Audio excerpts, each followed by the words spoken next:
Hi అండి. అందరూ ఎలా ఉన్నారు? రీసెంట్‌గా కొరటాల శివ గారు జేపీ గారికి ఇచ్చిన ఇంటర్వ్యూలో కొంచెం కాంట్రోవర్షియల్ స్టేట్మెంట్స్ పాస్ చేశారనిపించింది. అసలు ఆయన ఏమన్నారంటే, మాలాగా ఎక్కువ టాక్స్ కట్టే వాళ్ళని గవర్నమెంట్ గుర్తించి మాకు కొంచెం స్పెషల్ ప్రోటోకాల్స్, స్పెషల్ ప్రివిలేజెస్ ఇవ్వాలి. అందరితో పాటు మేము లైన్‌లో నిలబడాలంటే కొంచెం ఇబ్బంది. మేము చాలా బిజీ పర్సన్స్. మమ్మల్ని గుర్తించి మాకు స్పెషల్ లైన్స్ ఏర్పాటు చేస్తే బావుంటుంది. అట్‌లీస్ట్ మినిమమ్ మాకు గవర్నమెంట్ ఇదన్నా చేయాలి అనేసి ఆయన గవర్నమెంట్ దగ్గర నుంచి కోరుకుంటున్నారు. ముందుగా మనం అసలు ఆయన ఏమన్నారో ఆయన మాటల్లోనే విందాం. ఒక ఇన్కమ్ ట్యాక్స్లో ఉంటే వాళ్ళని అడిగాను. ఒకసారి నేను ఎయిర్పోర్ట్స్కి వెళ్ళినప్పుడు ఏం ప్రోటోకాల్ ఉండదు, నేను క్యూలో నుంచి వెళ్ళిపోతా, ఎందుకు వచ్చిందిలే అని. ఒకసారి చాలా హడావిడి అయిపోయింది నాకు బాగా. ఇక్కడ మీటింగ్ తీసుకుని అర్జెంటుగా మళ్ళీ చెన్నై వెళ్ళాల్సి వస్తుంటే లాస్ట్ మినిట్లో పరిగెత్తి, సో అక్కడ ఎవరో ప్రోటోకాల్ స్టాఫ్ చూసి నన్ను టక తీసుకెళ్తున్నారు సెక్యూరిటీ చెక్. క్యూలోంచి ఒకళ్ళు అరిసేశారు, ఏంటి కొట్టాల్సి వెంట గొప్ప ఏంటి అని. ఎప్పుడు వెళ్ళను సార్, అసలు ఎప్పుడు ఎవరైనా చెప్పినా వెళ్ళను. నేను ఎంత 2 hours ముందే ఉంటాయి ఎయిర్పోర్ట్లో. కోపం వచ్చేసింది నాకు. I shouted him back.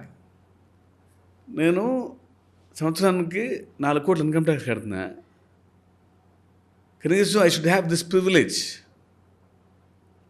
అని చెప్పి అరిచేసి అతను. ఐ డోంట్ నో, ఇప్పుడు మీరు పెద్దవాళ్ళు అండి, మీరు 4 కోట్ల ఇన్కమ్ ట్యాక్స్ కడుతున్నా, ఇంతకు మించిన సౌలభ్యం నాకు ఈ దేశంలో ఇంతకు మించి ఏమి లేదు, let me enjoy this privilege, నేను వాడుకోకపోయినా సరే అని అరిచి వెళ్ళిపోయా. Few people clap there. నేను అలా అడిగా, సార్ అమ్మడి వాళ్ళకి కనీసం ఎయిర్పోర్ట్స్లో ఒక వేరే queue, at least will feel happy. తిరుమలకి వెళ్ళినప్పుడు ఇప్పుడు పొలిటీషియన్ అందరికి ప్రోటోకాల్ వేరే క్యూలు పెట్టినప్పుడు కోట్లు కట్టే ట్యాక్స్ పేయర్స్కి కష్టపడి వాళ్ళకి ఒక క్యూ కూడా పెట్టచ్చు, మాకు కూడా ప్రోటోకాల్ పెట్టచ్చు కదా అనే ఒక డౌట్ ఎక్స్ప్రెస్ చేస్తే నవ్వాడు. అనుకుంటే మా చేతిలో ఏం లేదండి, ఎన్ని డ్రీమ్స్ మీకు, సరదాగా ఫ్యాంటసీలు మీరు ఎన్ని అనే ఫీలింగ్ ఏమంటే ఇట్ విల్ ఇన్స్పైర్. ఇప్పుడు పక్క క్యూలో నాన్ ట్యాక్స్ పేయర్ కనీసం వాడు ఇన్స్పైర్ అవ్వచ్చు, నేను ఆ క్యూలోకి వెళ్ళాలి, నేను కూడా ట్యాక్స్ కట్టాలి అని అట్లా కూడా అనుకోవచ్చు కదా. ట్యాక్స్ పేయర్స్కి ఏమీ చేయలేమా ఈ దేశంలో, కడతాం తప్ప. కొరటాల శివ గారు అంటే నాకు చాలా రెస్పెక్ట్. ఎందుకంటే ఆయన మూవీస్ అన్ని మీరు అబ్జర్వ్ చేస్తే మెసేజ్ ఓరియంటెడే ఉంటాయి. బట్ ఇప్పుడు ఏదైతే ఆయన ప్రపోజ్ చేస్తున్నారో నిజంగా ఆయన చెప్పినట్లే ఒకవేళ గవర్నమెంట్ చేసింది అనుకోండి, అప్పుడు ఏం జరుగుతుంది ఒక్కసారి ఇమాజిన్ చేసుకోండి. ఫర్ ఎగ్జాంపుల్ ఎక్కువ ట్యాక్స్ కట్టే వాళ్ళకి హైయెస్ట్ ప్రివిలేజెస్ ఇచ్చారనుకోండి, అన్ని చోట్ల ఏమవుతుందండి, అసలు లేడీస్లో ఎంతమంది జాబ్ చేస్తున్నారు, ఎంతమంది ట్యాక్స్ పే చేస్తున్నారు అంటే ఇంకా లేడీస్ ఎప్పటికీ క్యూలో వెనుకుండిపోవాల్సిందేనా? అది ఎంత డిస్క్రిమినేషన్ అండి. ఇప్పుడిప్పుడే మనం డిస్క్రిమినేషన్ లేని సొసైటీ వైపు అడుగులేస్తున్నాం. మళ్ళీ ఇలాంటి ఒక రూల్ తీస్తే మనం ఇంకా మళ్ళీ బ్యాక్వర్డ్కి వెళ్ళిపోతాం దీనివల్ల. ఓకే, కొంచెంసేపు లేడీస్ని కూడా పక్కన పెడతాం. ఫర్ ఎగ్జాంపుల్ హాస్పిటల్స్ తీసుకోండి. కోవిడ్ టైంలో ఏం జరిగిందంటే ఎక్కువ మనీ ఉండే వాళ్ళకి, రిచ్ వాళ్ళకే బెడ్స్ త్వరగా దొరికాయి. అంటే ఎంత ఎక్కువ డబ్బు పే చేస్తే అంత త్వరగా వాళ్ళకి బెడ్ దొరికింది. ఒకవేళ అది ఏంటి, అది అప్పుడు మనకి అన్అఫిషియల్ ఏ రూల్ లేదనమాట. హైయెస్ట్ ట్యాక్స్ పే చేసే వాళ్ళకే ఫస్ట్ ప్రిఫరెన్స్ ఇవ్వాలి, అలాంటి ఏం రూల్ లేనప్పుడే ఎక్కువ డబ్బు ఉండే వాళ్ళకే, ఎక్కువ రిచ్ పీపుల్కే త్వరగా బెడ్స్ దొరికాయి. ఒకవేళ అదే అఫీషియల్ అయిందనుకోండి, అసలు ఇంకా ఒక కామన్ మ్యాన్కి, ఒక పూర్ మ్యాన్కి అసలు ఏదైనా బెడ్ దొరుకుతుందా అండి? ఒక్కసారి ఊహించుకోండి. కొరటాల శివ గారు నిజంగా ఇది ఎలా అన్నారో నాకైతే అస్సలు అర్థం కావట్లేదు. ఆయన ఎలా ఇలాంటి ఒక సొల్యూషన్ని ప్రపోజ్ చేశారో నాకు నిజంగా.